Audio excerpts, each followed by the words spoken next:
Welcome to our show, Diamonds in the Rough. My name is David Flores. I am a commercial real estate investor based in Houston. I've been in the business 20 years and done $2 billion in transactions during that time. Today, our esteemed guest is Tom Wilkinson. Tom, give us a quick background on your role in commercial real estate. Hi, I'm an apartment broker. My company is KET Enterprises. My wife is the owner, so it's not my company, it's her company. But we basically have been selling apartments since 1990. We sell other kinds of real estate as well, but we specialize in multifamily, mostly Houston, but Dallas, Fort Worth, Austin, San Antonio. We have a property just went under contract in Midland. State of Texas is our area. We've been doing it since 1990, sold about 670 projects, so we're doing okay.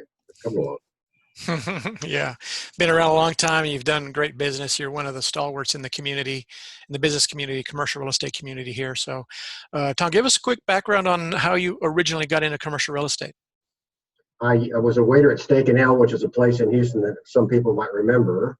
And I was a college student, and I interviewed everybody who came as the customers. I met a guy named W.W. Crochet, who was a character. He was an apartment developer. And he took me under his wing and had me come see him on Saturday mornings. And that's how I learned about commercial real estate. When I went to college, I took a class in University of Texas, got my MBA in a class in entrepreneurship. And the first semester, you're supposed to study 25 businesses in that field you're interested in. So I went and interviewed 25 people in the real estate business. And then the second semester was you're supposed to start your own company. So guess what? I started my company. I started a company that used to buy foreclosures, and that worked out for a while. And then I started investing in apartments and houses, about 50 homes, and then did some other things and ended up taking a lot of recourse when I was doing real estate deals. And when 1986 came, I went from basically 95% occupancy to 40% in a year. And that was interesting in a very negative way. And my parents died and I went broke and I got divorced all within a few years. So it was not a very pleasant time, but at least we cleaned the deck, so to speak. And anyway, so starting in 1987, I met Bill King, who ended up running for mayor, and he had a new savings and loan, and I started brokering apartments for him. And then after there was another period of where there was a big dip. That's the story of real estate, right? And then I ended up becoming an apartment broker. My wife started the company in 1990, and we've been in the business, I guess, 30 years. Wow, that's great. Great story. Love hearing the background. So, Tom, give us a quick update where you think we are currently in the commercial real estate market. Well, I'm an apartment broker, so I'll focus on apartments. We normally have 30 to 35 trades per month in Houston, and I've been combing various sources, and I've only seen about 70 trades. We should be at like 120. And so the volume of sales is down. Every broker I've interviewed says that they've lost 80 to 90% of their transactions since this coronavirus adventure got to be really serious in March. The problem with there being at least 250,000 people out of work temporarily is that there's a problem paying bills. And a lot of tenants, even though they're getting stimulus checks, are electing to hold on to their money and not pay. Apartments are typically receiving about 88 to 93% of their rent roll. Retail is 20 to 40%, offices maybe 50%.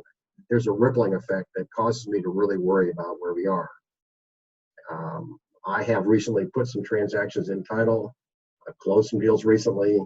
I'm working really hard now, making more calls than ever. I made 144 calls 2 weeks ago, and I made 90 calls last week, but I'm calling a lot of people, and I'm getting called by people I never knew before, mostly on little deals. I'm selling properties in Beaumont. I'm selling properties in Amarillo. I just sold a property in Southside Place near Westview. The prices are going down because collections are going down and uncertainty is going up.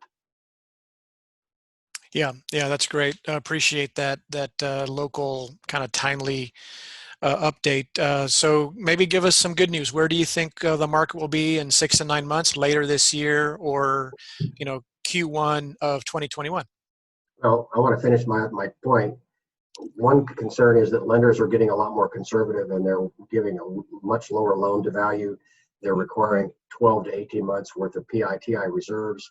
They're a 1.3 debt service coverage ratio. That's pushing values down. The job situation is causing performance on most of the properties I track to decline. When a person asks me for an opinion of A, I'll give them 5 answers, level collections, and then 10, 20, 30, 40% lower collections, which we hope we don't get to 40% lower. With this rampant unemployment, the new construction will take a long, long, long time to fill up. You're supposed to be able to get 1 apartment lease for every 5 new jobs. We were supposed to have 60,000 jobs this year, according to University of Houston. Now we should have maybe negative 150,000 jobs at the end of the year, a lot of which are oil jobs. So the Class A is going to be hurt worst, in my opinion. So at the end of the year, I don't know where we're going to be. I am really concerned that we're in for a real long, tough time. People are buying apartments based now on price per unit, and if prices are going down, maybe it's a good thing for the market. I don't know. What were in prior down cycles? You've been through this a couple of times. What do you think? What was the trigger to get the economy moving again, and what do you think it could be this time?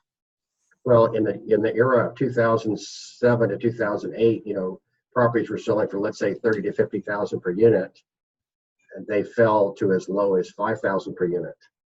There were some great opportunities. I mean, I was broke at the time. I did not declare bankruptcy until 1994, although I was actually broke at the end of '86. So I couldn't really participate. But if I could do it over again, I'd get my hands on as much money as I could and buy as many deals as I could. Got it. Well, so good. I'm not answering your question because the trigger was for the market. Well, the general economy had to start turning around and getting better, and had to be job growth. Job growth. That's the answer. Got to have job growth. Yep.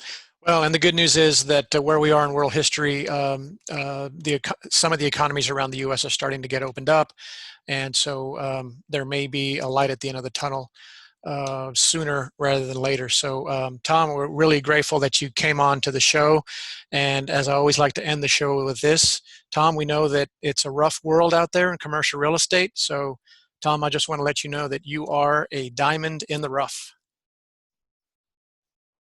Thanks for coming on. Thank you.